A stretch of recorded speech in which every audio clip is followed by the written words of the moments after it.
ज्यांनी शिवरायांच्या स्वराज्याची संकल्पना केली ते स्वराज्य संकल्पक शहाजीराजे, ज्यांच्या नीतिमत्तेला, कारभाराला, पराक्रमाला, धाडसाला, चातुर्याला जगात कोण नाही असे विश्ववंदनीय छत्रपती शिवाजी महाराज, ज्यांनी वयाच्या 14व्या वर्षी बुधभूषण नावाचा संस्कृत भाषेतला ग्रंथ लिहिला आणि 7 शतक, नायिका भेद आणि नखशिके उर्वरित 3 हिंदी ब्रज भाषेतले ग्रंथ लिहिले.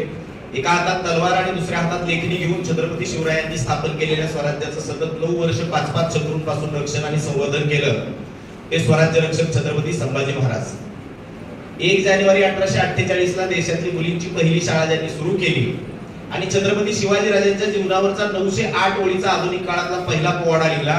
1869 ला रायगडावर जाऊन छत्रपती शिवरायांच्या समाधीचा जीर्णोद्धार केला आणि शिवजयंती उत्सवाची सुरुवात केली ते राष्ट्रपिता महात्मा ज्योतिराव फुले, ज्यांच्या राज्यामध्ये 1917 सालीच प्राथमिक शिक्षण मोफत आणि सक्तीचं करणारा कायदा ज्यांनी केला आणि आपल्या प्रशासनातल्या 50% जागा 26 जुलै 1902 ला आपल्या राज्यातील बहुजन समाजासाठी आरक्षित केल्या ते राजर्षी शाहू महाराज, ज्यांच्यामुळे आपल्याला लिहिण्याचं, बोलण्याचं, प्रबोधन करण्याचं स्वातंत्र्य मिळालं, आपला विकास साधण्याची संधी ज्या संविधानाच्या माध्यमातून मिळाली ते भारतीय राज्यघटनेचे शिल्पकार विश्वरत्न भारतरत्न डॉक्टर बाबासाहेब आंबेडकर, ज्यांच्या वाट्याला केवळ 1.5 दिवसाची शाळा आली तरी सुद्धा त्यांनी 70-80 पेक्षा जास्त पुस्तकं लिहिली. परवा त्यांची जयंती झाली आणि शिवछत्रपतींचा इतिहास रशियातल्या मॉस्कोच्या चौकात जाऊन सांगितला ते साहित्य सम्राट लोकशाहीर अण्णाभाऊ साठे, ज्यांची 125वी जयंती आज आपण साजरी करण्यासाठी एकत्र जमलेलो आहोत. म्हणजे शतकोत्तर रौप्य महोत्सवी जयंती साहेब, आज नाना पाटलांची शतकोत्तर रौप्य महोत्सवी जयंती साजरी करण्यासाठी एकत्र आपण जमलेलो आहोत. ते प्रति सरकारचे संस्थापक आणि आता साहेबांनी त्यांच्या प्रास्ताविकात सांगितलं 2-3 मुलांची उत्तम भाषणं झाली, त्याच्यामधून त्यांनी नाना पाटलांच्या कार्याचा वर्णन करताना अनेक चांगल्या शब्दामध्ये गौरव केला. ते प्रति सरकारचे संस्थापक क्रांतिसिंह नाना पाटील, कर्मवीर भाऊराव पाटील, सर्व महामानवांना ज्यांनी बहुजन समाजासाठी इथल्या समाजाची उन्नती व्हावी, प्रगती व्हावी म्हणून ज्यांनी आपलं आयुष्य वेचलं, आपल्या आयुष्यभर ज्यांनी अविरतपणे काम केलं, संघर्ष केला त्या सर्व महामानवांना विनम्र अभिवादन करतो. सन्माननीय विचार मंचावर आजच्या कार्यक्रमासाठी उपस्थित असणारे सातारा तालुक्याचे गट शिक्षण अधिकारी, जिल्हा परिषद साताराचे उपशिक्षण अधिकारी, एवढीच त्यांची ओळख पुरेशी नाही तर साहित्याच्या क्षेत्रामध्ये आपल्या आत्मचरित्राच्या माध्यमातून आणि आता त्यांचं नवीन AI वरती पुस्तक आलेलं आहे, आपल्या लेखणीच्या माध्यमातून अवघ्या कमी काळामध्ये ज्यांनी दबदबा निर्माण केलेला आहे. जशा पद्धतीनं आत्मचरित्र लिहिलं पाहिजे तशा पद्धतीनं आपल्याला मी अनेकांचे आत्मचरित्र वाचलेले, पण त्या आत्मचरित्रामध्ये कुठेतरी आंधळापट आणि आक्रस्ताळेपणा बघायला मिळतो. पण कितीही सोसलं तरी एक लेखणीचा जो संयम असतो ते साहेबांचं आत्मचरित्र वाचताना आपल्यापैकी अनेकांनी वाचला असेल, आपल्याला सगळ्यांना माहित आहे. त्या अशा लेखणीचे चांगल्या पद्धतीने ज्यांना लेखणीचा वरदहस्त लाभलेला आहे, उत्तम प्रशासक म्हणून जे आपल्या सगळ्यांना परिचित आहे, आपल्या सगळ्यांना मी खंदारे साहेबांचा परिचय सांगावा. खंदारे साहेबांचा तुमचा माझ्यापेक्षा जास्त सहवास आहे. या कार्यक्रमाला उपस्थित असणाऱ्या विस्तार अधिकारी आणि आमच्या सातारा नगरपालिकेच्या प्रशासन अधिकारी गुरव मॅडम आहेत, शिंगाडे मॅडम आहेत, गुरव मॅडम आहेत, या ठिकाणी सगळे उपस्थित मान्यवर, मला सगळ्यांची नावं माहित नाहीत आणि उपस्थित बंधू भगिनींनो, सर्वप्रथम तुम्हाला क्रांतिसिंह नाना पाटील जयंतीच्या मी मनापासून शुभेच्छा देतो आणि मी माझ्या भाषणाला सुरुवात करतो. मी सुरुवातीलाच सांगतो माझ्या नाना पाटलांच्या चरित्रावरचं भाषण 3 टप्प्यामध्ये असणार आहे. म्हणजे नाना पाटलांच्या चरित्राचा आढावा घ्यायचा असेल तर आपल्याला तो 3 टप्प्यामध्ये घ्यावा लागतो. तुम्ही रविवारचा आलाय सगळेजण, या ठिकाणी तुम्ही वेळ काढून आलेला आहे. साहेबांनी मगाशी काही सूचना केल्या, आम्ही आलो त्यावेळेस फक्त 2 लाईन इथं भरलेल्या होत्या, परंतु काय चमत्कार झाला माहित नाही साहेब, आणि अचानक हॉलमध्ये बसायला खुर्च्या कमी पडतायत. ही खंदारे साहेबांच्या सूचनेची जादू असू शकते असं गृहीत धरायला हरकत नाही. आणि मी माझ्या भाषणाला सुरुवात करतो. 2-3 विद्यार्थिनींनी छान पद्धतीने नाना पाटलांच्या चरित्राचा आढावा घेण्याचा प्रयत्न केला. 125 वर्ष नाना पाटलांच्या जन्माला आज पूर्ण झालेली. भावांनो आणि बहिणींनो, आपल्या आजोबा पंजोबाच्या पलीकडे आपल्याला आपल्या कुटुंबातल्या पूर्वजांची नावं सुद्धा माहित नाहीत, पण शिवाजी महाराज असतील, संभाजी महाराज असतील, फुले शाहू आंबेडकर, अण्णाभाऊ साठे असतील, क्रांतिसिंह नाना पाटील असतील, कर्मवीर भाऊराव पाटील असतील, यांची जयंती का केली जाते, यांच्याच विचारांचा सगळीकडे जागर का केला जातो, तर जी माणसं समाजासाठी, राष्ट्रासाठी जगतात त्यांच्या विचारांचा जागर केला जातो, त्यांचं कायम स्मरण केलं जातं. नाना पाटलांनी सुद्धा तसंच केलं. नाना पाटलांना 76 वर्ष 4 महिने आणि 3 दिवसाचं आयुष्य मिळालं साहेब. 76 वर्षाचं आयुष्य. 3 ऑगस्ट 1900 रोजी नाना पाटलांचा जन्म झाला. सांगली जिल्ह्यात वाळवा तालुक्यात बहे बोरगाव हे त्यांचं मामाचं गाव. आपल्याला सगळ्यांना माहित आहे, जनरली मुलांचा जन्म मामाच्या घरी होतो, आपल्या मामाच्या गावात होतो. नाना पाटलांच्या मामाचं गाव बहे गोरगाव आणि त्यांचं स्वतःच्या वडिलांचं गाव होतं ते मच्छिंद्रगडाच्या पायथ्याला असणारं येडे मच्छिंद्र. येडे नावावरनं सुरू होणारी अनेक गाव आहेत. आपण निपाणीकडे गेला तर येडे निपाणी वगैरे ही गावं आपल्याला सगळ्यांना माहित आहेत. तर ते येडे मच्छिंद्र नावाचं गाव नाना पाटलांचं. आणि नाना पाटलांच्या वयाच्या अवघ्या 12व्या दिवशी तुळशीची माळ, वारकरी संप्रदायाची माळ त्यांच्या गळ्यात पडली. नाना पाटील आजन्म वारकरी होते आणि विठ्ठलाची भक्ती करता करता ते स्वातंत्र्य देवतेची इतकी चांगल्या पद्धतीने त्यांनी भक्ती केली. प्रति सरकारच्या माध्यमातून त्यांनी प्रति सरकारचा इतिहास सांगायचा म्हटलं, अनेक मुलांनी 2-3 मुलांनी प्रति सरकारच्या कार्याचा उल्लेख या ठिकाणी केला. त्या नाना पाटलांना वयाच्या 12व्या दिवशीच त्या तुळशीची माळ गळ्यात पडल्यानंतर शाळेत नाव दाखल केलं गेलं. नाना पाटलांचं शिक्षण 7वी पर्यंत झालं. जुन्या काळात व्हर्नॅक्युलर फायनल नावाची एक परीक्षा असायची 7वी नंतरची, ती उत्तीर्ण झाले नाना पाटील आणि त्यांना तलाट्याची नोकरी मिळाली. 1920 साली दुदोंडी नावाचं गाव तिथं सांगली जिल्ह्यामध्ये आहे. त्या दुदोंडीच्या कृष्णा नलवडे यांच्या मुलीसोबत आकुबाई सोबत त्यांचा विवाह झाला आणि नाना पाटलांच्या संसाराला सुरुवात झाली. नाना पाटील तलाट्याची नोकरी करायचे.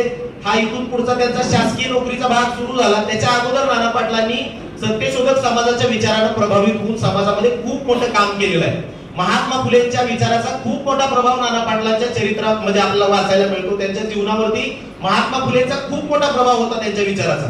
गावागावात नाना पाटील जायचे, लोकांना फिरून सांगायचे अंधश्रद्धा पाळू नका, कर्मकांड करू नका, कुठल्याही प्रकारच्या अंधश्रद्धेत अडकून राहू नका, अशा प्रकारचा ते लोकांना संदेश द्यायचे. त्या काळामध्ये अनेक साथीचे रोग पसरायचे. असंच एकदा त्यांच्या येडे मच्छिंद्र गावामध्ये कॉलऱ्याची साथ पसरली आणि त्या कॉलऱ्याच्या साथीनं अनेक माणसं पटापटा मरायला लागली. त्याच्यावरती डॉक्टरांनी लस शोधून काढलेली होती, औषध होतं, इंजेक्शन होती, परंतु माणसं लस घ्यायला घाबरायची, इंजेक्शन घ्यायला घाबरायची. आपल्याला माहित आहे कोरोना काळामध्ये आरोग्य सेवक गावागावामध्ये गेले की माणसं कडब्याच्या गंदीवर बसून लस घेण्यासाठी घाबरलेले व्हिडिओ वगैरे आपण सगळ्यांनी बघितलेले.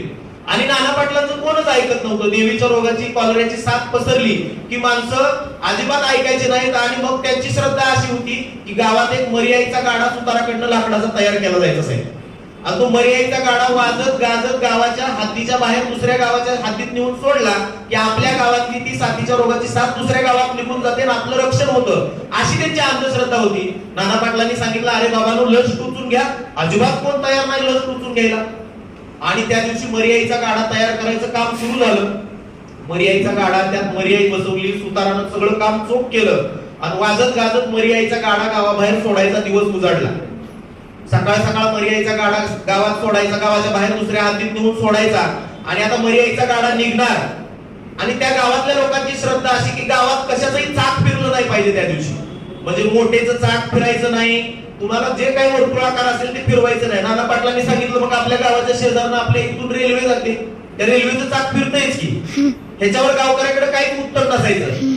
आणि मग तरी पण लोकांनी नाना पाटलांच्या सांगण्याकडे दुर्लक्ष केलं आणि मर्याईचा गाडा वाजत गाजत निघाला. नाना पाटील गेले गावच्या पाटलाकडे आणि पाटलाकडे जाऊन नाना पाटलांनी गावच्या पाटलाला सांगितलं, पाटील पाटील. नाना पाटलांना बघून पाटील म्हणाला, नाना या, काय सकाळ सकाळ काम काढलं? नाना पाटील म्हणाले, अहो मर्याईचा गाडा सोडायला लोक गावाबाहेर वाजत गाजत निघालेले. चांगलंय की म्हणला, या साथीच्या रोगाची ब्याज तरी गावाच्या बाहेर जाईल. पाटील म्हणाला, अहो ते सगळं खरंय म्हणजे नाना पाटील, पण मर्याईचा गाडा निघालाय पूर्व दिशेला आणि पूर्व दिशेच्या गावात तर तुमची मुलगी दिली की. जर का मर्याईचा गाडा वाजत गाजत पूर्व दिशेच्या गावाच्या हद्दीत जाईल तर आपल्या गावातली देवीच्या रोगाची साथ, कॉलऱ्याची साथ त्या गावात पसरेल आणि तुमच्या मुलीच्या घरचे त्या देवीच्या रोगाच्या लागण होऊन सगळे मरून जातील की. मला काय करायचं, माझं सांगायचं काम आहे. बरोबर ठिणगी टाकली. लोकांचं मानसशास्त्र ओळखणारा माणूस म्हणजे क्रांतीचे नाना पाटील होते. पाटलाच्या डोक्यात प्रकाश पडला. 50-50 माणसं जमा केली, हातात काट्या कुऱ्हाडी दिल्या. पूर्व दिशेच्या गावाच्या हद्दीवर पाटील जाऊन उभा राहिले. मनाला खबरदार, कुठं बी गाडा न्यायचा. पूर्व दिशेला जर मर्याईचा गाडा आला, एका एकाचं टंगडच मुडी आणि वाजत गाजत सोडायला निघालेला मर्याईचा गाडा पूर्व दिशेवर मागाई वळला. आता गाडा निघाला पश्चिमेकडं. त्या मर्याईचा गाडा वाजत गाजत अगदी ते डपडांग टपडांग असं ते समोर वाजवत वाजवत ते घेऊन चालले. पश्चिम दिशेला मर्याईचा गाडा निघाला. नाना पाटील गेले गावच्या देशमुखाकडे आणि देशमुखांना जाऊन सांगितलं, अहो देशमुख साहेब, काय चाललंय, झालं का चहा पाणी सकाळ सकाळ?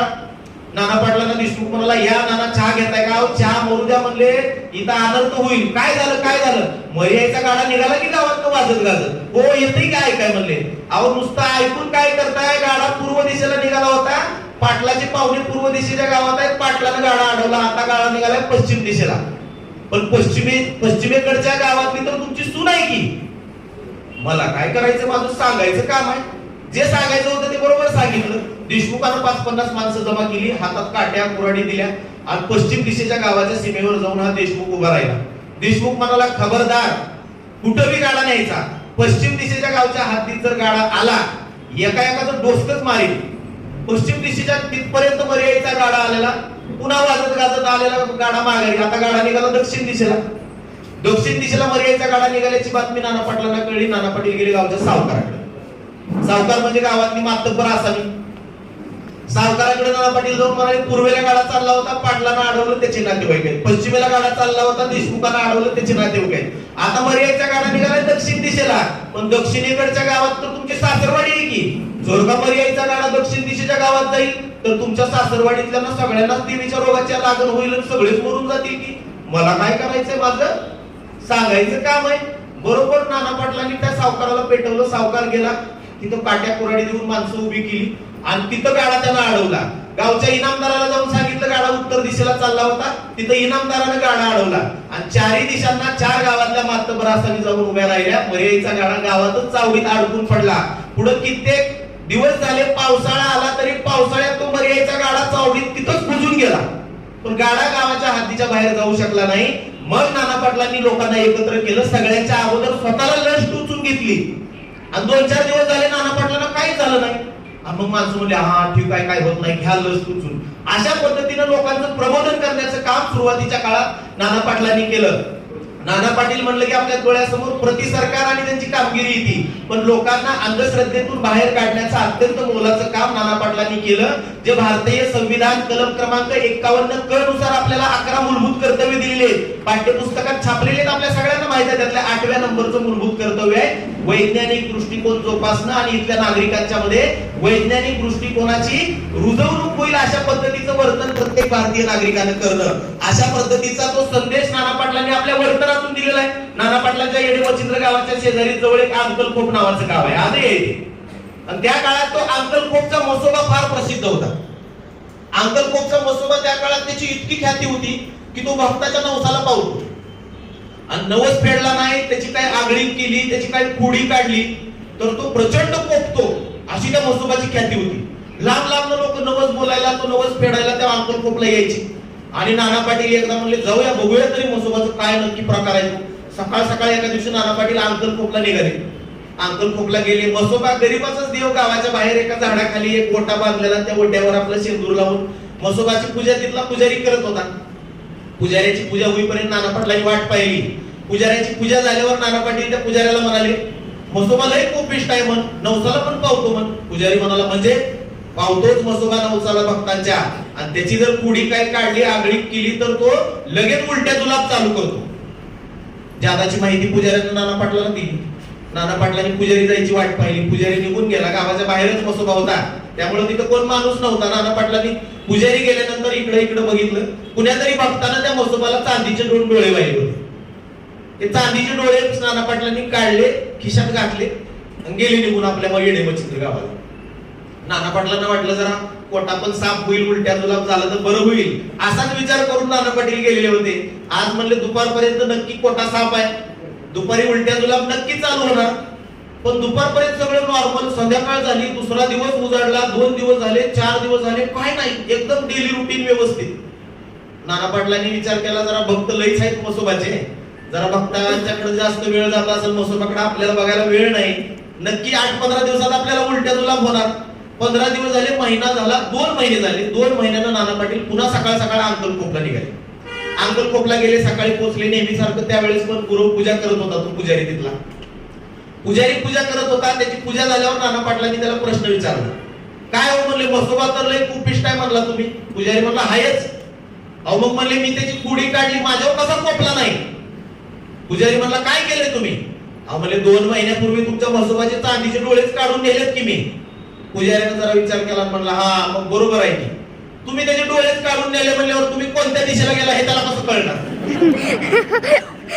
नाना पाटील म्हणाले, देवा धर्माची भीती घालून लोकांचं भलं करता येत नसतं, लोकांना अंधश्रद्धेत अडकवू नका, अशा पद्धतीचा संदेश त्या पुजाऱ्याला तिथल्या तिथं नाना पाटलांनी दिला. हे सगळं आपल्याला नाना पाटलांच्या चरित्रात वाचायला मिळते. लोकांना अंधश्रद्धेतून बाहेर काढावं. देव कधी आपल्या भक्ताचं वाटोळ करेल का? अहो देव आपला पालनहार आहे सगळ्यांचा. त्याला काय म्हणजे आपल्या सगळ्यांचं काळजी घ्यायचं जर त्याचं काम असेल तर तो आपल्यावर कोपल का? हे आपल्या कृतीतून आपल्या बोलण्यातून नाना पाटील लोकांना समजावून सांगायचे. नाना पाटलांचं 1920 ला लग्न ठरलं त्या आकुबाई सोबत. सत्यशोधक पद्धतीने नाना पाटलांनी आपला विवाह. आणि नाना पाटलाच्या लग्नाचं वैशिष्ट्य तुम्हाला सांगतो. नाना पाटलाच्या लग्नाला पुरोहित नव्हता. स्वतःचं लग्न स्वतः सत्यशोधकी मंगळाष्टका म्हणून नाना पाटलांनी लावलेलं आहे. हे खूप कमी लोकांना माहित आहे. स्वतःच्या लग्नात स्वतःच मंगळाष्टका म्हटल्या नाना पाटलांनी आणि झालं लग्न. गांधी लग्न म्हणून त्या मुलीने मगाशी उल्लेख केला. लग्नात कमीत कमी खर्च करा, लग्नामुळे माणसं कर्जबाजारी होतात आणि माणसाचं आर्थिक गणित बिघडतं. हा संदेश नाना पाटलांनी त्या काळात दिला. तलाट्याची नोकरी करत असताना नाना पाटलांना असे अनेक अनुभव आले. 8 वर्ष तलाट्याची नोकरी केल्यानंतर नाना पाटलांच्या ज्या भागामध्ये कामाचा त्या भाग होता सगळा, कराड तालुक्यामध्ये वाठार नावाचं गाव, तिथं त्यांची नेमणूक झालेली होती तलाठी सध्यावरती. तिथल्या पाटलानं ह्यांनी जमा केलेला महसूल तिथं पटकन वेळेत भरला नाही. 8 दिवस तो महसूल भरायला उशीर केला आणि आता त्या पाटलाचं पाटीलकीचं वतन जाणार. तो गयावया करायला लागला. नाना पाटलांना म्हणाला, माझी लहान लहान पोरं आहेत, माझं जर हे सगळं नुकसान झालं तर मी कसा जगू?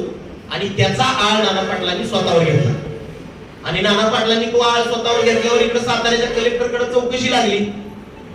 चौकशीला एक त्यांचा ओळखीचा माणूस म्हणला, कलेक्टर माझ्या ओळखीचे, चला फक्त तुम्ही माझी चूक झाली मला माफ करा एवढं म्हणा, मी तुमच्या नोकरीवर गदा येऊ देत नाही. तो नाना पाटलांना घेऊन आला. नाना पाटील म्हणले चला की. त्या माणसासोबत नाना पाटील आले, कलेक्टरच्या पुढे उभा राहिले. कलेक्टर म्हणाला माफी मागा. नाना पाटील म्हणाले, माफी आज कसली?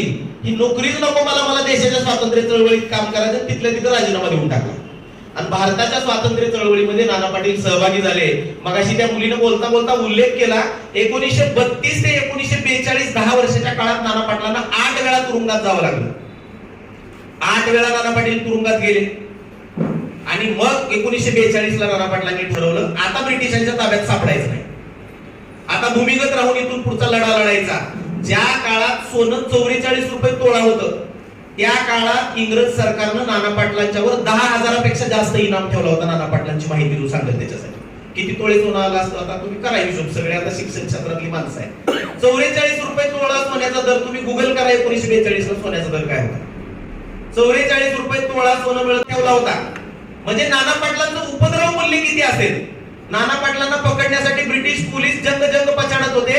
एक गिल्बर्ट नावाचा डीएसपी इथं इंग्रजांनी नेमला होता साताऱ्यात. आणि त्याला एकच काम दिलं होतं, त्यानं बाकी काही कायदा सुव्यवस्था बघायची नाही, फक्त नाना पाटलांना पकडायचं. आणि तो कुठं नाना पाटील सापडतील, कुठं नाना पाटलांचा चुगावा लागेल याच्यासाठी मागावरच होता. त्यानं अनेक खबरे पेरलेले होते, फितुरांना आमिष दाखवत होता. आणि त्या गिल्बर्टनं झोपेत सुद्धा इतका ध्यास घेतला होता, काही करून नाना पाटलांना पकडायचं. आणि एके दिवशी असंच झालं. खबऱ्यानं बातमी दिली पोलीस स्टेशनला, एका गावामध्ये नाना पाटील आले. नाना पाटील गावात आल्याची बातमी खबऱ्यांनी दिली.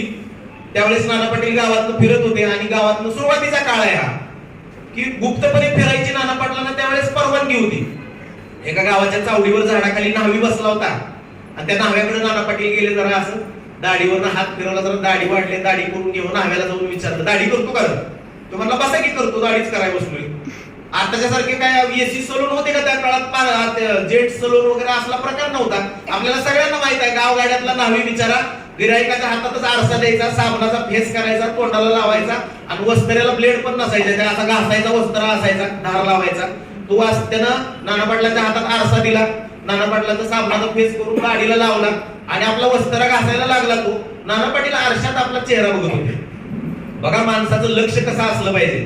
नाना पाटील आरशात चेहरा बघत होते. मागनं पोलीस गाडी येताना आरशात दिसली. आरशात पोलीस गाडी येताना नाना पाटलांना दिसली. धोका ओळखला नाना पाटलांनी, आपल्या खिशातला रुमाल काढला, दाढीचा फेस पुसला, साबण घेतलं, दाढी त्या साबणाचा फेस केला, न्हाव्याच्या दाढीला लावला, त्याच्याच हातातला वस्त्र हिसकावून लागले न्हाव्याची दाढी करायला. आता असं का? खबऱ्यांनी पक्की खबर पोलीस स्टेशनला दिली होती.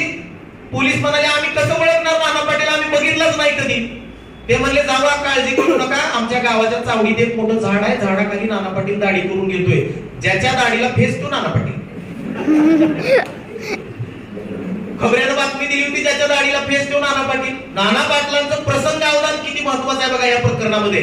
नाना पाटलांनी साबणाचा फेस केला, नाव्याच्या दाढीला लावला, त्याच्या हातात हिसकावला, वस्त्रांना लागली दाढी कराय. तो नावी म्हणतोय आवा मी नावे माझे कुठं गबस गबस म्हणेपर्यंत पोलीस आले, गाडीतून उतरले. नाव्याच्या भोकुटीत 2 पोलिसांनी मागला हात घातला, नाव्याला उचलला, टाकला गाडीत नेऊन. ती नावी मोठमोठ्या सोडा सोडा मला का पकडलंय. पोलीस म्हणतात गाबासायचं नाना पाटील, आम्हाला पक्की खबर मिळालेली आहे, आज सापडला का नाही, लय दिवस आम्हाला पळवत होता. त्या नाव्याला नाना पाटील समजून पोलीस स्टेशनला नेलो. तिथं इन्स्पेक्टर बसलेला होता. त्या इन्स्पेक्टरला काय आनंद, किती आनंद, त्याला काय वर्णन करावं कळलं. नाकात दम करून ठेवला या नाना पाटलानं. त्यांच्या सगळ्या प्रति सरकारच्या तुफान सेनेच्या सगळ्या तरुणांनी आता बरा सापडला. तो म्हणला काय नाना पाटील लय दिवस पळत होता, गावला का नाही, शेवटी सापडला का नाही. नाना पाटील समजून नाव्याला उचलून आलो. तो नावी म्हणला अरे मी नाना पाटील नाही, मी नावी आहे, मला का पकडले तुम्ही. तो इन्स्पेक्टर म्हणतो असं कसं, आम्हाला पक्की खबर मिळाली आहे ज्याच्या दाढीला फेस घेऊन नाना पाटील. फेस कुणाच्या दाढीला बघ, तुझ्याच आहे का नाही. नावी म्हणला शंकरराव निकमांचा, क्रांतिसिंह नाना पाटलांचा पोवाडा खूप प्रसिद्ध आहे, आपल्यापैकी अनेकांनी ऐकला वाचला असेल. शंकरराव निकमांनी खूप या प्रसंगाचं छान वर्णन केलेलं आहे. तो नावी म्हणला अरे तुम्ही पकडून आणलं नाव्याला, अरे तुम्ही पकडून आणलं नाव्याला, तुमचा बाप नाना पाटील कधीच निष्ठून गेला. हे उद्गार त्यावेळेस त्या नाव्याने काढले आणि नाना पाटलांनी प्रसंग अवधान ओळखून, धोका ओळखून तिथून आपली सुटका करून घेतली. किती प्रसंग सांगावे असे. नाना पाटलांच्या चरित्रावर अत्यंत थ्रिलर चित्रपट निघतील 2 भागामध्ये. इतकं त्यांच्या चरित्रातलं मोठं काम, त्यांचे इतके किती प्रसंग सांगावे असे. नाना पाटील एका गावात आल्याची बातमी कळाली आणि गावाला पोलिसांनी वेढा घातला आणि प्रत्येक घराची दडकी सुरू झाली. घराघराची दडकी सुरू झाली. कुंडलला नाना पाटील आलेले होते. कुंडल म्हणजे त्या काळातलं प्रति सरकारची राजधानी. जी.डी. बापू लाड यांचं गाव ते आपल्या सगळ्यांना माहित आहे. त्या कुंडल मध्ये नाना पाटील आलेले होते. त्यांची सहकाऱ्यांसोबत बैठक होती आणि पहाटच कोणीतरी खबर दिली. पोलिसांनी पहाटच गावाला वेढा घातला. प्रत्येक घराची दडकी सुरू झाली. आता काय करायचं. नाना पाटलांच्या सहकार्यांनी एका क्रांतिकारकाच्या घरातनं त्यांना पहाटच काढलं. सावळाराम धनगर नावाचा एक त्या कुंडल मधला धनगर होता. त्या सावळाराम धनगराचं छोटंसं पत्र्याचं घर होतं साहेब. त्या पत्र्याच्या घरामध्ये नाना पाटलांना पहाटच नेऊन लपवलं आणि प्रत्येक घराची झडती पोलीस घेत होते. सगळीकडे आवाज येत होता. सगळी गावातली पुरुष माणसं चावडीवर जमा केली पोलिसांनी आणि नाना पाटील कुठं सापडतात याचा माग घेत होते. पोलीस शोध घेत होते. आता सकाळचा वेळ होती म्हणून काय ऊन लागलं नाही, पण जसं 11-12 वाजले तो पत्रा तुझा तापायला लागला आणि तो पत्रा ज्या वेळेस तापला, त्या तापलेल्या पत्र्याच्या गरमीनं त्या एका बिळातनं नाग बाहेर आला. त्या पत्र्याच्या शेड मध्ये नाना पाटील आहे आणि तो नागपणा काढून उभा आहे. तुम्ही नाना पाटलांचं चरित्र वाचा, जयसिंगराव पवारांनी लिहिलं. कितीतरी लोकांनी नाना पाटलांची चरित्र लिहिली, त्यात हे प्रसंग तुम्हाला वाचायला मिळतील. अनेक छोटी मुलं आहेत, अनेक शिक्षक आहेत. तुम्ही ह्या गोष्टी मुलांना सांगाल म्हणून मी तुम्हाला या गोष्टीबद्दल सांगण्याचा थोडासा माझा प्रयत्न असणार आहे. नाना पाटलांनी तो पत्रा तापल्यानंतर तिथं तो नाग निघाला. नाग नाना पाटलाकडे बघतोय, नाना पाटील त्याच्याकडे बघताय. बाहेर पोलिसांच्या पावलाचा आवाज येतोय. नाग निघाला आतमध्ये म्हणून ओरडावं तर पोलीस पकडतात आणि नाही काय हालचाल करावी तर पोलीस पकडायच्या आत नाग चावला तर इथंच जीव जाईल. धैर्य किती आहे बघा नाना पाटलांच्याकडं. नाना पाटील संयमानं तसंच बसून राहिले. नाना पाटलांच्या चरित्रामध्ये या प्रसंगाचं वर्णन आहे. 1-1.5 तास तो नाग तिथंच होता. तो नाना पाटलाकडे बघतो, नाना पाटील त्याच्याकडे बघते. बिचारे त्या नागाला दया आली, तो माघारी निघून गेला नाना पाटलांना दंश न करता. आणि मग गावातलं पोलीस दुपारनंतर निघून गेले. त्यांच्या सहकार्यांनी त्या शेड मधून त्यांना बाहेर काढलं. कित्येक रात्री, कित्येक दिवस छोट्या छोट्या जागेत नाना पाटलांनी बसून काढलेले. अंधाऱ्या खोलीमध्ये नाना पाटलांना त्यांचे सहकारी लपवून ठेवायचे. खूप काळ अंधारामध्ये राहिल्यामुळं नाना पाटलांना त्यांची दृष्टी कमजोर झाली, दिसत नव्हतं डोळ्याला. तुम्ही बघा, आपण अंधारात फार काळ राहिलो आणि एकदम जर उजेड आला, लाईट गेलेली असली तर आपले डोळे लगेच दिपल्यासारखे होतात. नाना पाटलांची दृष्टी आजू झाली कारण त्यांना अनेक वेळा भूमिगत अवस्थेमध्ये लपून असा अंधार कोठडीमध्ये आयुष्य कंटावं लागलं. नाना पाटलांच्या आयुष्यामध्ये इतका मोठा त्याग केला. 1930च्या आसपास नाना पाटलांनी या चळवळीमध्ये भाग घेतला स्वातंत्र्याच्या. महात्मा गांधी की जय, छत्रपती शिवाजी महाराज की जय म्हणून नाना पाटलांच्या भाषणाला सुरुवात व्हायची. 7वी पास झालेला माणूस नाना पाटलांच्या सभेला किती लोक असतील. आपण सगळे उच्च शिक्षित आहोत, पण नाना पाटलांचं शिक्षण 7वी पर्यंत होतं. पण नाना पाटलांच्या सभेला पंचक्रोशीतलं लोक बैलगाड्या झुंपून यायचे. नाना पाटलांचं भाषण सुरू झालं. आपल्याला माहित आहे जास्तीत जास्त तास, सव्वा तासाच्या वर किती चांगला वक्ता असला तर आपल्याला भाषण ऐकणाऱ्यांना कंटाळा येतो आणि त्यात वक्ता रटाळ असल्यावर तर लगेच चुळबुळ होती. इथं बहुतेक कमी दिसते चुळबुळ, म्हणजे बहुतेक तुम्हाला इथे मजा थोडी. तर नाना पाटलांच्या भाषणाचा कालावधी कालावधी 2.5-3 तास नाना पाटील भाषण करायचे. आणि माणूस काय जागचा हाल, एवढं अमोघ वक्तृत्व लाभलेला नेता. आणि मग नाना पाटलांची भाषणं झाली की त्या गावामध्ये लोक न्यायालय भरायची, लोक न्यायालय. आणि त्या लोक न्यायालयामध्ये गावातले प्रश्न सांगायला माणसं नाना पाटलांच्याकडे यायचे. कोण बायकोला नांदवत नसेल त्याला पकडून तुफान सेनेचे तरुण घेऊन यायचे, त्याच्याकडून कबूल करून घ्यायचे, बायकोला त्रास देणार नाही. गावगुंड तुफान सेनेच्या नावाखाली नाना पाटलाची माणसं सांगून गावामध्ये जाऊन लोकांकडून जबरदस्तीने पैसे गोळा करत होते. त्यांचा बंदोबस्त नाना पाटलांनी केला. सावकारांनी गोरगरीब लोकांच्या जमिनी हडपलेल्या होत्या, त्या सावकारांना तुफान सेनेची लोक उचलून आणायचे. आणि मगाशी बोलताना त्या मुलीने उल्लेख केला, प्रति सरकार, सामान्य लोक त्यांना प्रतिशब्द उच्चारता येत नव्हता म्हणून पत्री सरकार म्हणायचे. आणि पत्री ठोकणे ही प्रति सरकार मधली तुफान सेनेतल्या तरुणांच्याकडून दिली जाणारी गुन्हेगारांना शिक्षा होती. पत्री ठोकणे म्हणजे काय, आपल्याला वाटेल लोखंडाचा पत्रा वगैरे पायाला ठोकत होते का काय, अजिबात नाही. पत्री ठोकणे म्हणजे जो गुन्हेगार आहे, ज्याच्यावर गुन्हा सिद्ध झालेला आहे, त्याला असं झोपवला जायचं चावडीवर. आणि असा तगडा तरुण तुफान सेनेतला, त्याच्या हातात एवढं दांडकं दिलेलं असायचं असं. आणि त्या गुन्हेगाराच्या तळपायावर 15 काठीचे फटके मारले जायचे. आपल्या तळपायाच्या नसा आपल्या कमरेशी कनेक्ट असतात. आता विज्ञानाचे कोण आपल्या तिथे शिक्षक असतील तर आपल्या सगळ्यांना माहित आहे की तळपायावर जर जोरात आघात झाला तर माणसाचे सेन्सेशन जातात, माणसाला उठताच येत नाही. मारुती पाटील नावाचा एक माणूस क्रांतिसिंह नाना पाटलांच्या सगळ्या सहकार्याच्या खबरा पोलिसांना देत होता. पहिली पत्री ठोकण्याची शिक्षा या मारुती पाटलाला केलेली आहे तुफान सेनेच्या तरुणांनी. त्याला पकडून आणलं, त्याला खबर दिलेली होती. नाना पाटलांचे तुफान सेनेतले सहकारी पोलिसांचा वेश घालून गेले आणि तो पोलिसांना खबरी देत होता म्हणून पोलिसांचा वेश घालून गेले. म्हणजे चला क्रांतिकारकाला पकडायला जायचं, कुठं आहेत दाखवा, कुठं लपले होते. त्या मारुती पाटलाला सोबत घेतलं. तो म्हणला काय माणसं घेऊ का सोबत, नाही म्हणले 4 पोलीस गाड्या घेऊन आलो, काळजीच करू नका. त्याला गावाच्या बाहेर नेला आणि जिथं काय ती लोक न्यायालय भरलेलं होतं तिथं त्याला मानगुटीला धरून नेला की त्याला झोपवला असा. 15 ठोके त्याच्या पायावर दिले, त्याला पुन्हा कधीच उठता आलं नाही आयुष्यात. अशा प्रकारची शिक्षा म्हणजे पत्री ठोकणे. आणि ह्या सगळ्यामुळे नाना पाटलांच्या प्रति सरकार बद्दल सामान्य माणसांच्या मनामध्ये अत्यंत आदराची भावना निर्माण झालेली होती. प्रत्येकाला वाटत होतं प्रति सरकारचं काम आमच्या गावात पण व्हावं. नाना पाटलांच्यावर लोकांनी म्हणजे महिलांनी भावासारखं, आपल्या मुलासारखं प्रेम केलं. एका गावात नाना पाटील लपल्याची बातमी खबऱ्यांनी सांगितली. नाना पाटील आपल्या सहकारी मित्राच्या घरी होते. पोलीस आले. नाना पाटलांच्या त्या सहकार्याच्या घरी त्यांची मुलगी बाळात झालेली होती, बाळतीन होती. त्या बाळतीच्या खोलीतल्या त्या बाळतीनं स्वतः उठून बाजल्यावरनं उठून नाना पाटलांना झोपायला जागा दिली. लहान ते अर्भक एवढं लहान अगदी काही दिवसाचं, त्याला पुढेच घेऊन नाना पाटील बाळतीन म्हणून झोपले. आणि ती बाळतीन बाई चुलीत जाळ घालायचं, स्वयंपाक करायचं नाटक करायला लागली. पोलीस गेले. त्या खोलीभर बाळतीचा तो वास असतो ना, खाली बाजल्याच्या खाली जे काही उभी यावी म्हणून कोळसा पेटवलेला असतो वगैरे, ते सगळं वातावरण होतं. पोलिसांनी त्या बाईला विचारपूस केली, काय ग कोण आहे, तर हे कोण आहे. माझी लेक बाळतीन झाली, तिच्यासाठी मी जेवण बनवते, त्या बाईने सांगितलं. लोकांचा किती विश्वास असेल बघा माणसांच्यावरती. या स्वतःच्या पत्नीची, स्वतःच्या मुलीची बाळतीची खोली, त्याच्यामध्ये नाना पाटलांना लपण्यासाठी जागा दिलेली आहे या लोकांनी. आणि नाना पाटलांचा त्याग सुद्धा तितकाच मोठा होता. नाना पाटलांनी किती त्याग करावा. नाना पाटलांच्या अनेक घरातली लोक मरण पावले तरी त्यांना त्यांच्या अंत्यविधीला सुद्धा जाता आलं नाही. पण नाना पाटलांचा त्यांच्या आजीवर खूप जीव होता. नाना पाटलांना त्यांची आजी इतकी प्रिय होती की नाना पाटील त्यांचे वडील वारले तरी गेले नाहीत, त्यांच्या पत्नीचं निधन झालं तरी गेले नाहीत स्वातंत्र्य चळवळीत काम करत असताना. पण आजी आजारी असल्याची बातमी एका त्यांच्या सहकार्यानं त्या नाना पाटलांना सांगितली. नाना पाटील लपून होते. आणि नाना पाटलांनी ठरवलं काही झालं, पकडलं गेलो तरी चालेल, पण आजीला भेटायला जायचं. कारण आजीचं नाना पाटलांचा ऋणानुबंधच असा होता.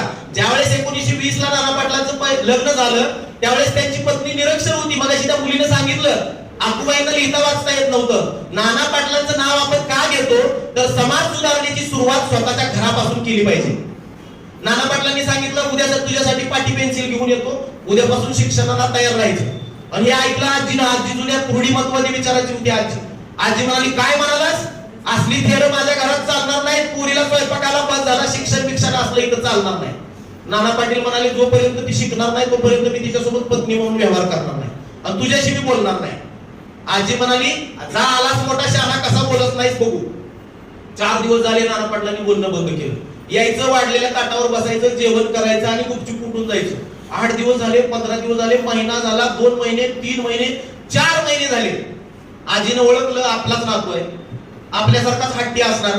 जाऊ दे मरू दे, कुठे ह्याच्या नादाला लागता, तो बायको सोबत बायको म्हणून वागणं झालाय, कर तुझ्या मनासारखं काय करायचं ते. एका दिवशी जेवायला बसल्यावर आजीनं नाना पाटलांना सांगितलं. नाना पाटलांना आनंद झाला आणि दुसऱ्याच दिवशी पाटी पेन्सिल गिरवायला सुरुवात झालं आणि आपल्या पत्नीला नाना पाटलांनी शिकवलं, साक्षर केलं. त्या आजीचा म्हणजे आजारपण आहे कळल्यावर नाना पाटलांना अजिबात सहन झालं नाही. म्हणले आज जायचं रात्रीच आपल्या काही सहकार्यांना घेऊन नाना पाटील निघाले आणि आपल्या गावात पोहोचायला नाना पाटलांना पहाट झाली. पहाट ते घरी गेले. आजीला नातवाला पाहून प्रचंड आनंद झाला. आजी आणि नातवानं हित गोष्टी केल्या आणि जणू काय नातवाच्या भेटीसाठीच प्राण आजीनं धरून ठेवलेला होता. नाना पाटलांच्या मांडीवरती डोकं ठेवून त्या आजीनं आपला प्राण सोडला. कुणास ठाऊक अंधारात आले होते, पण कशी बातमी पोलिसांना कळवली खबऱ्यांनी आणि घराला पोलिसांचा वेढा पडला. आजीचं निधन झालंय, नाना पाटील घरात अडकले, बाहेर पोलिसांचा वेढा आहे. इन्स्पेक्टर आलाय, भली मोठी फौज घेऊन आलाय. इतकी दिवस नाना पाटील सतावतायत, आज सापडणार, आज पकडणार. पोलिसांना वाटलं आता काय नाना पाटील कुठे जातोय, घरात तर आहे, पण आता घरात घुसणं, आतमध्ये प्रेत आहे आणि एखाद्याच्या घरी मयत झाल्यावर असं वागणं संयुक्तिक ठरणार नाही. म्हणून त्या पोलिसांनी वाट पाहायचं ठरवलं. काय करावं, नरडेशी आलंय. आता पोलिसांच्या ताब्यात पकडलं गेलं तर इथून पोलीस आपल्याला थेट येरवड्याच्या तुरुंगात पाठवणार आणि मग सुटका नाही. नाना पाटलांसोबत यशवंत पुंदीकर नावाचा त्यांचा एक सहकारी या प्रसंगामध्ये. तो यशवंत पुंदीकर नाना पाटलांच्या कानात जाऊन काहीतरी उठला. नाना पाटलांनी लगेच होकार दिला. ठरलं असं, आजीच्या तिरडीवरती प्रेत म्हणून नाना पाटलांना झोपायचं आणि आजीचं प्रेत घातलं शेनीच्या पोत्यात मोकळ्या एका बारदाण्यात पोत घातलं, शेणी आहेत असं दाखवण्यासाठी. एका सहकार्याने ते पाठीवर टाकलं गोणी आणि बाहेर नेऊन बैलगाडीत ठेवलं. नाना पाटील तिरडीवर झोपले, वरून ते पांढरं कफन वगैरे पांघरायला घातलं, बांधलं, सगळे विधी केले. नाना पाटलाची आई तयार होईना या सगळ्याला. जिवंतपणीच माझ्या लेकाला तिरडीवर झोपावता येऊ, मी नाही झोपू देणार. ती आईची समजूत काढायला बराच वेळ गेला. शेवटी सहकार्यांनी तिरडीवर नाना पाटलांना झोपवलं. तिरडी खांद्यावर उचलली. पोलिसांच्या डोक्यात घे, तिरडी गेली, माणसं स्मशानाकडे गेली की नाना पाटलाला आत जायचं, पकडायचं. जाऊ का अंत्यविधी करायला पोलिसांची परवानगी? हो जावा म्हटलं, आम्हाला पण काहीच आहे, कधी पकडून चालेल, जावा म्हणलं, अंत्यसंस्काराला घेऊन जावा. पोलिसांनी परवानगी दिली. ती गोवऱ्या म्हणजे त्याला शेणी म्हणतात, लाकडं म्हणतात, ती बैलगाडी गेली, तिरडी गेली, तिरडी सोबत माणसं गेली आणि आता थोड्या वेळानं नाना पाटील बाहेर येईल आणि लगेच त्याला पकडायचा. वाटच बघून पोलीस आहे. 10 मिनिटं झाले, 15 मिनिटं झाले, अर्धा तास झाला, आतून पण कोण बाहेर येईना, काहीच हालचाल नाही, आवाज नाही. पोलिसांना 2 हवालदार पाठवले आतमध्ये. ते हवालदार पण बिचकत मधनं रिव्हॉल्वर काढली, गोळ्या घालायला चालू केलं. म्हणजे काय करायचं, बिचकत आतमध्ये गेले. आत सगळं घर शोधलं, नाना पाटील गायब. त्या इन्स्पेक्टरला विश्वासच बसणार. म्हणले काय आबाळात उडाला का जमिनीनं गिळलं, कुठे गेला नाना पाटील? तोपर्यंत ही सगळी स्मशानात सगळी लोक पोहोचली. तिरडीवरनं नाना पाटील उठले. त्या शेनीच्या पोत्यातलं आजीचं प्रेत चितेवरती ठेवलं, चितेला अग्नी दिला. नदीच्या काठावर हे स्मशान होतं. त्या भरलेल्या नदीत उडी मारून नदीच्या तीरावर पलीकडे जाऊन शाळूच्या शेतात नाना पाटील कुठं गायब झाले ते पोलिसांना पण कळलं नाही आणि पोलीस आल्या पावली हात चोळत रिकाम्या हाताने माघारी निघून गेले. किती प्रसंग नाना पाटलाच्या चरित्रातले सांगावे. बरं, इंग्रजांसोबत लढायचंय. कोण इंग्रज आहेत? ज्यांचं निम्म्या जगावर राज्य आहे, ज्यांच्या साम्राज्यात सूर्य मावळत नव्हता असा शत्रू आहे, यांच्यासोबत यांची लढाई आहे.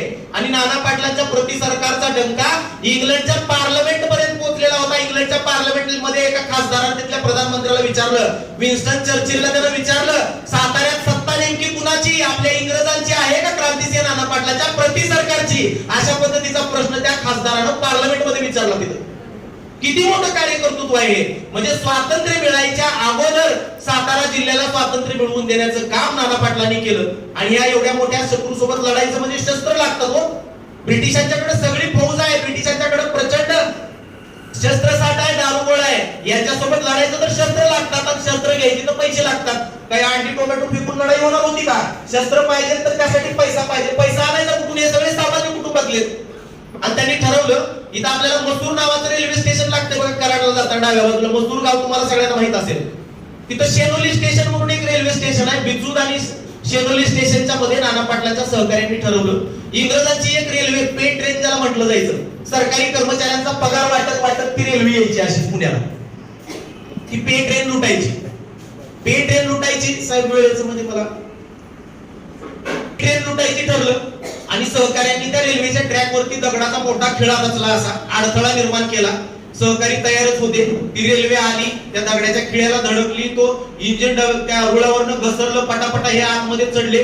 आता ते जे काही पैसे होते त्याची सिक्युरिटी करण्यासाठी 2-3 बंदूकधारी पोलीस होते. ह्या सगळ्या क्रांतिकारकांनी आतमध्ये प्रवेश केला. 2-3 पोलीस निवार थोडून काढले असे, आणि ती सगळे पैसे, ती रक्कम पाठीवरती अशी 19,000 रुपयाची रक्कम घेतली आणि ते तिथून निसटून गेले. त्या पैशानं गोव्याला जाऊन, पोर्तुगीजांची गोव्यात सत्ता होती, तिथून बंदुका आणि पिस्तूल वगैरे विकत आणले आणि हा क्रांतीचा लढा त्यांनी चालू ठेवला. धुळे खजिन्याची लूट नाना पाटलांच्या चरित्रातली अत्यंत महत्वाची घटना आहे.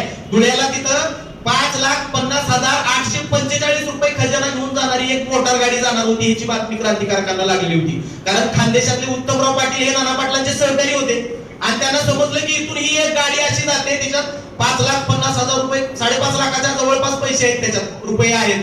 5,50,845 रुपये होते. ती गाडी जिथून निघणार होती, त्या गाडीमध्ये पैशाच्या पेट्या होत्या. त्याच्यात 3-4 लग्नाला जायला उशीर झालाय, गाडी मिळत नाही म्हणून 3-4 क्रांतिकारक चढले. इथून 14 जण साताऱ्यातून गेले होते क्रांतिकारक, आणि तिथले काही खानदेशातले, धुळ्यातले काही क्रांतिकारक होते स्थानिक. आणि नागनाथ अण्णा नायकवडींचं नाव आपण ऐकलं असेल, आणि जीडी बापू लाड, या दोघांनी त्या गाडीच्या पुढे मारहाणीचं, भांडणाचं नाटक करायचं ठरलं. गाडी थांबवायची कशी? गाडी थांबणार नाही ना. आणि गाडी येणार आहे हे कळल्यानंतर सकाळपासून ह्यांनी त्या रस्ता अडवला. रस्त्यावर दारुड्याचं नाटक केलं. 2 जण दारुडे रस्त्यावर मारामारी करायचं नाटक करतायत. बरं, मारामारी करायचं नाटक म्हणजे असं उगं मारलं तर गाडी कशी थांबेल? खरं एकमेकाला मारायचं. एकमेकाला मारायला सुरुवात केली. एक जण चपलानं मारतोय, दुसरा चापटा मारतोय, कपडे फाडतोय. खरोखर भांडण वाटावं. पण जे पैसे घेऊन जाणाऱ्या ब्रिटिशांच्या गाड्या होत्या, त्यांच्या ड्रायव्हरला सक्त सूचना होती, काही झालं तरी गाडी थांबवायची नाही, घातपात असू शकतो. आणि या दोघांनी सकाळ 6 वाजल्यापासून 7 वाजल्यापासून 11 वाजेपर्यंत आली गाडी, की करा मारामारीचं नाटक. अंग दुखायला लागलं एकमेकाचं. किती वेळ नाटक करणार? शेवटी म्हणले आज काय गाडी येत नाही, जाऊ दे, मरू दे. तेवढ्यात एक गाडी येताना दिसली उतारावर. ते चढावर उभे होते, कारण चढाच्या इथं आले की गाडीचा वेग मंदावेल आणि बाकीचे आत बसलेले क्रांतिकारक त्यांचं काम करतील. आणि मग या अशा परिस्थितीमध्ये त्यांनी नाटक करायला सुरुवात केली मारामारीला. त्या ड्रायव्हरनं गाडी थांबवली नाही. आतल्या त्या 3-4 क्रांतिकारकांनी आपल्या कमरेला पोचलेल्या पिस्तूल काढल्या, त्या ड्रायव्हरच्या कानपट्टीला लावली, त्या 2-3 हवालदाराच्या पायात गोळ्या घातल्या, त्यांना थोबडून काढलं. गाडी थांबली. नाना पाटलांचे हे 14 सहकारी, जीडी बापूलाल आणि नागनाथांना नायकवडी, ह्या सगळ्यांनी त्या पेट्या बाहेर काढल्या. ते धोतर नेले होते त्यांनी, त्या धोतराच्या ह्याच्यामध्ये, मोकळ्या धोतरामध्ये त्या नोटांची बंडल टाकली. चिल्लर होती 20-25 हजार रुपये साहेब. गाडीत बसलेल्या पॅसेंजरला वाटून टाकली, एवढं जड चिल्लर कुठं न्यायची. आणि ह्या 3 गाठोडे केले. 5,50,845 रुपये रक्कम होती. 3 गाठोडे केले. एक गाठोडं तिथल्या खानदेशातल्या क्रांतिकारकांना चळवळ क्रांतीची चालू ठेवण्यासाठी तिथंच दिलं, आणि 2 गाठोडे घेऊन निघायला लागले हे सगळे पळत.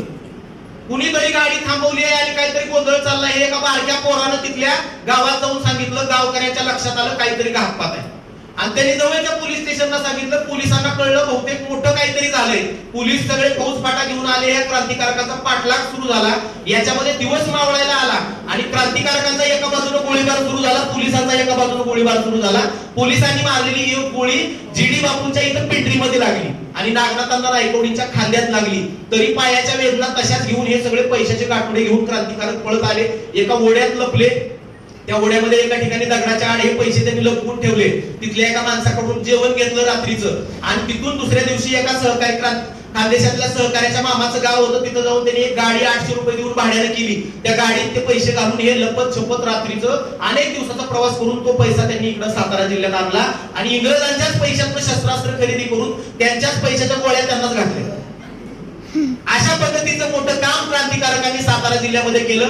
किती गोष्टी सांगाव्या. नाना पाटलांच्या चरित्रावरती खरोखर इतके चांगले चित्रपट होऊ शकतात, इतकं थ्रिलर त्यांचं चरित्र आहे. पण आपल्या लोकांना चित्रपट म्हणला की नाचगाणं पाहिजे वगैरे, या सगळ्या गोष्टी पाहिजे. ज्यांना विचार समजलेला आहे त्यांच्याकडे चित्रपट काढायला पैसे नाहीत, आणि ज्यांना पैसे आहेत त्यांना नाना पाटलांचा विचार समजलेला नाही. ही आपली सगळ्यांची शोकांतिका आहे. हा विचार आपण शाळेतील मुलांच्या मध्ये रुजवू शकलो तर खऱ्या अर्थानं नाना पाटलांचं चरित्र मुलामुलापर्यंत आणि घराघरापर्यंत जाईल. नाना पाटलांचं स्वातंत्र्य मिळेपर्यंतचं कार्य आणि स्वातंत्र्यानंतर त्यांच्या कार्याचा उल्लेख मगाशी कंधारे साहेबांनी त्यांच्या प्रास्ताविकामध्ये केला. 2 वेळा नाना पाटील निवडून आलेले होते.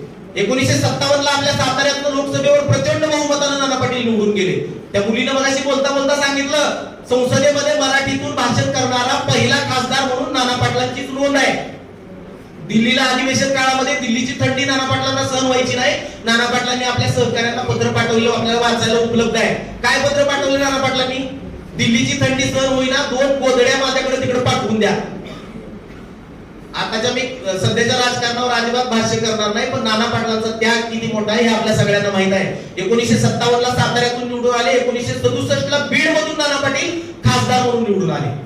1967 ला निवडून आले. जेवढा काळ ते बीडचे खासदार होते तोपर्यंत ते पाटोद्याच्या चावडीमध्ये तिथंच पूर्ण वेळ आपल्या मतदारसंघामध्ये मुक्काम ठोकून होते. अजिबात मतदारसंघ सोडला नाही, लोकांची कामं केली.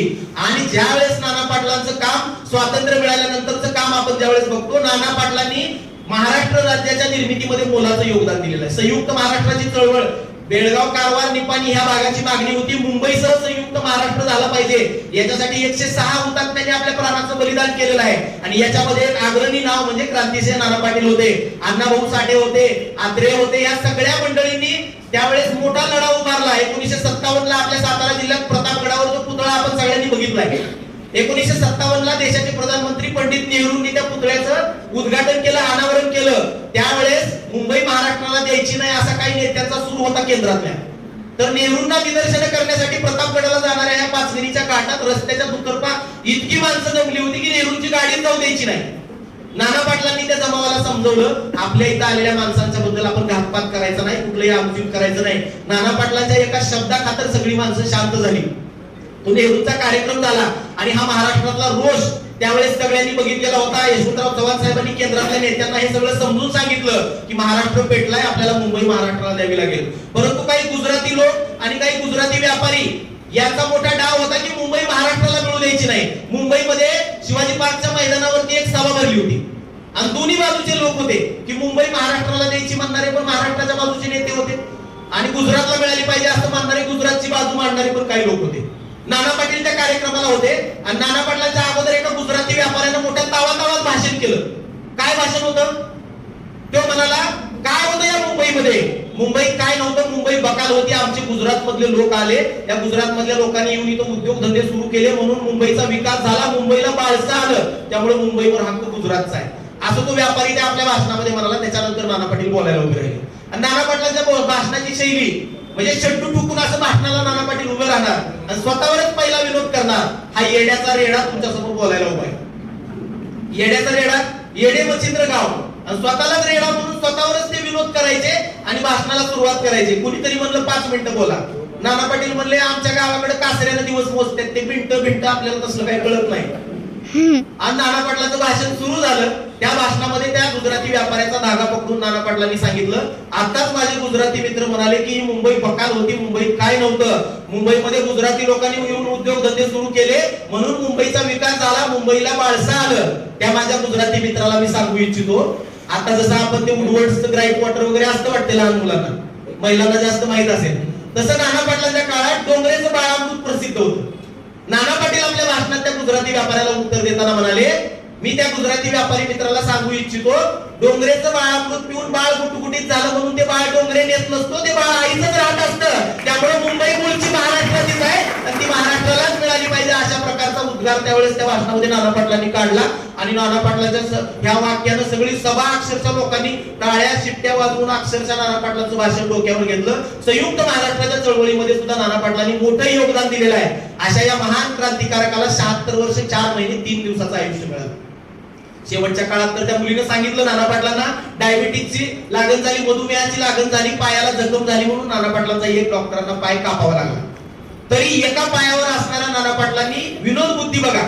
एका भाषणात नाना पाटील बोलायला उभे राहिले, म्हणाले, हा नाना पाटील देशाच्या सेवेसाठी आता एका पायावर उभा आहे. म्हणजे इतका सकारात्मक दृष्टिकोन माणसाच्या आयुष्यामध्ये असावा, इतकं बोलण्यासारखं आहे. तुम्ही रविवारचा आलाय, तुम्ही म्हणाला आता बहुतेक सगळं सांगितल्याशिवाय थांबत नाही काही की. भावांनो आणि बहिणींनो, आपण रविवारचा वेळ काढून आलोय, ह्याच्यापेक्षा या माणसांनी सगळं आयुष्य देशाच्या स्वातंत्र्यासाठी काढलेलं आहे. त्यामुळे या उपस्थित असलेल्या सगळ्यांसाठी एकदा जोरदार टाळ्या होऊ द्या. नाना पाटलांच्या चरित्राचा जागर करत असताना आपण सगळ्यांनी त्यांच्या विचाराची वाटचाल करण्यासाठी, या भावी पिढीवरती हे विचार रुजवण्यासाठी, मी जिथं काम करतो तिथल्या ह्या सगळ्या गोष्टी माझ्या मुलांना माहित आहे. मी तुम्हाला जेवढ्या सांगितल्या त्या सगळ्या गोष्टी आमची मुलं सांगतात आणि ह्या सगळ्या गोष्टी जर मुलांपर्यंत पोहोचल्या तर यांच्यामध्ये देशसेवीचं पुलिंग पेटल्याशिवाय राहणार नाही, चेतवल्याशिवाय राहणार नाही. एवढंच या ठिकाणी सांगतो. आपल्यासोबत संवाद साधून मनापासून आनंद वाटला. कंधारे साहेबांचं नेहमी सातत्यानं शिक्षक आणि विद्यार्थ्यांच्यासाठी, या सगळ्या गुरु मॅडम असतील, शिंगाडे मॅडम असतील, सगळेच प्रशासकीय मंडळी हा बीआरसीचा सगळा स्टाफ असेल, या सगळ्यांनी नेहमीच विद्यार्थ्यांच्या पर्यंत, शिक्षकांच्या पर्यंत, पालकांच्या पर्यंत चांगल्या गोष्टी पोहोचाव्यात यासाठी कायम नियोजन केलेलं आहे. हा उपक्रम अतिशय सुंदर आहे. मला वाटलं याच वर्षी कार्यक्रम होतो की साहेब आपण सांगितलं 3 वर्ष झालं आपण हा उपक्रम राबवतोय. अत्यंत अभिमानाची गोष्ट आहे. नाना पाटलांचा विचार ज्याला समजला तो माणूस आयुष्यात कधी कोणाचा गुलाम होऊ शकत नाही. इतकी ताकद नाना पाटलांच्या चरित्रामध्ये, त्यांच्या विचारामध्ये आहे. आपल्या सगळ्यांशी संवाद साधून मनापासून आनंद वाटला. एवढंच या ठिकाणी सांगतो आणि थांबतो. जय हिंद, जय महाराष्ट्र, जय क्रांती.